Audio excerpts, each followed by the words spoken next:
सिवान जिले के चैनपुर थाना क्षेत्र में सोमवार शाम हुई लाली यादव की हत्या ने पूरे इलाके की राजनीति को हिलाकर रख दिया।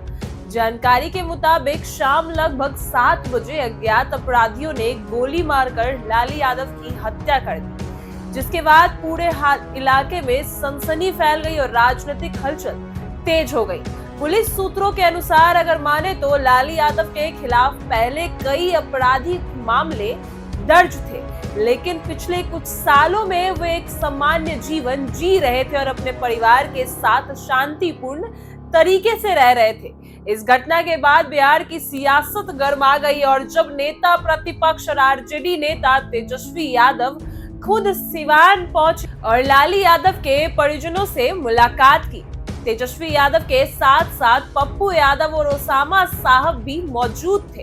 आप इस वीडियो में साफ देख सकते हैं कि ओसामा साहब जो गाड़ी की स्टीयरिंग संभाल रहे हैं और साथ में तेजस्वी यादव भी मौजूद है और पप्पू यादव भी पहुंच चुके हैं साथ में।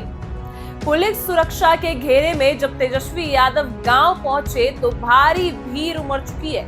हजारों लोग वहां मौजूद है। पूरे मोहल्ले में गर्मजोश से उनका स्वागत किया जा रहा है। वहीं तेजस्वी यादव भावुक हो चुके हैं और पप्पू यादव भी भावुक नजर आ रहे हैं। जब मीडिया कर्मी से बातचीत के दौरान लाली यादव की पत्नी को अब टिकट मिलना चाहिए, ये सवाल पूछा गया और पप्पू यादव खुद कहते नजर आए थे कि लाली यादव को टिकट देना चाहिए।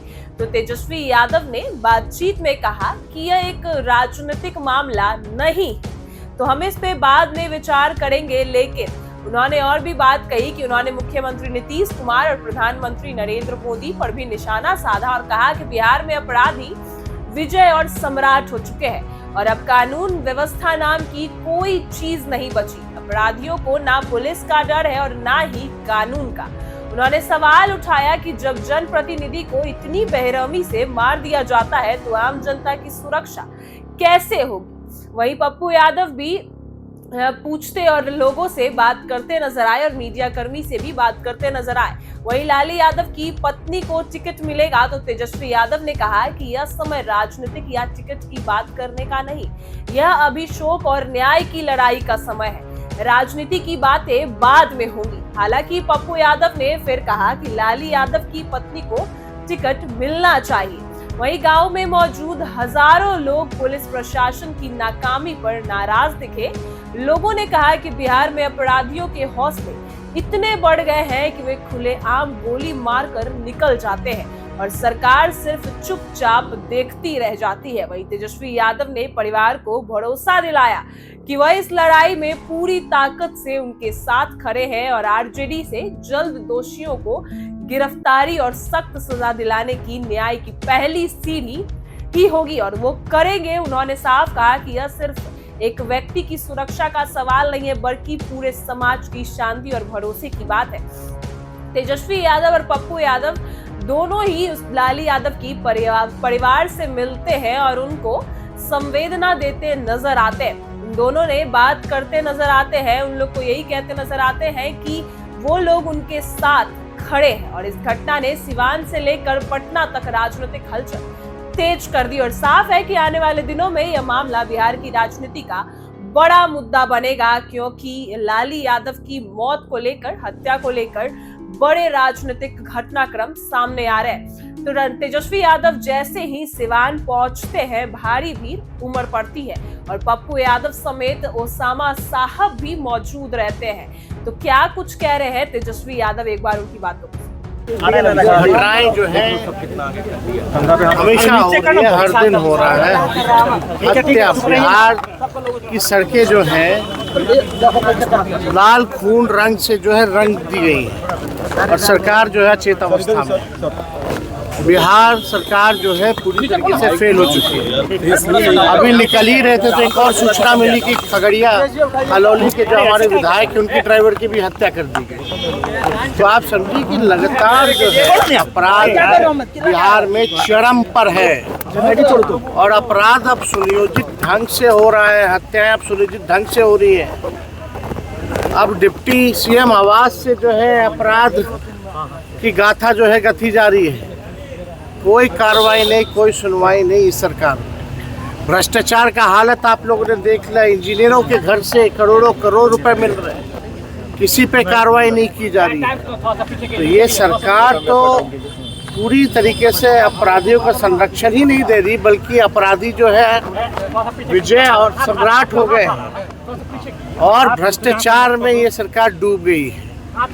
लगातार जो है भ्रष्टाचार, थाना ब्लॉक चले गए, लोग परेशान हो चुके हैं इस सरकार से। सम्राट चौधरी कह रहे हैं कि राघोपुर के व्यक्ति की जो मौत हुई है, फायदा किससे होगा अगर वो चुनाव लड़ते तो? सवाल उठा रहे हैं कि बहुत गंभीरता से घटिया सोच, इतनी घटिया सोच है। हत्या हुई है और इस तरह का उप मुख्यमंत्री अगर बयान दे रहे हैं तो शर्मनाक है। ये क्या सोच है इन लोगों की, घटिया सोच। जरा सोचो कैसे लोगों के हाथ में सत्ता चली गई है, मतलब वो जस्टिफाई कर रहे हैं कि हत्या हुई है तो हम चुप रहे कि हमको फायदा होगा। क्या घटिया सवाल जो है, ऐसे लोग जो है उप मुख्यमंत्री बन गए। ये लोग लायक हैं क्या? ये इनकी मानसिकता दर्शाती है। जो भी अपराधी है उस पर कार्रवाई होनी चाहिए, लोगों को इंसाफ मिलना चाहिए, न्याय मिलना चाहिए। इसकी बात ना करके जस्टिफाई कर रहे हैं। क्या प्रकार की सोच? जहाँ तक इतनी राघोपुर की चिंता है तो बोले अपने आका प्रधानमंत्री को आकर के लड़ने चुनाव, कौन रोके हुए? इतनी घटिया सोच, इतना घटिया बयान, बिलो द बेल्ट, इन्हीं लोग से उम्मीद की। कांग्रेस की तरफ से जो वीडियो डाला गया प्रधानमंत्री की मां को लेकर, इंडिया ब्लॉक ने मजाक उड़ाया, मां बहन का सम्मान नहीं ये लोग करना चाहते हैं, लगातार ये मंच से होती है, मान कर रहे हैं। इनके पास कुछ कहने को है, हालांकि हमने वो वीडियो नहीं देखा, ठीक है, लेकिन इन लोगों को अपना हिसाब देने के बजाय जानबूझ के इशू को डाइवर्ट करने का अपना काम भाजपा करती है और कोई नहीं। भाजपा ने जितना अपमानित किया है, नरेंद्र मोदी जी के अपशब्द सब लोगों ने सुना, किसी से छुपा नहीं। तो बिहार के मुख्यमंत्री नीतीश कुमार जी को डीएनए का गाली दी, इससे बड़ा क्या गाली हो? आप बिहार यात्रा पर निकल रहे हैं एक बार फिर से। अब हम लोग शेड्यूल जो हमको लगता है कि 16 तारीख से जो है, जो बाकी के जिले जो बच गए थे, जिस जिलों में हम लोग नहीं जा पाए थे, उन जिलों में हमको लगा कि जाना चाहिए। उन जिलों में जो हम लोग यात्रा, एक ही बात है, हम जाएं तो प्रधानमंत्री 15 तारीख को आ रहे हैं, तेजस्वी जी प्रधानमंत्री भी आ रहे हैं 15 तारीख को, अमित शाह भी आ रहे हैं, जेपी नड्डा लगातार बिहार। अरे क्यों नहीं आएंगे? चुनाव के बाद नहीं आएंगे, चुनाव है तो आएंगे। चुनाव तक जुमला बोलेंगे, चुनाव के बाद बिहार को भूल जाएंगे। यही काम है उन लोगों का। तमिलनाडु के सर मंत्री है, अब छोड़िए, अब वहाँ तेजस्वी यादव जिंदाबाद।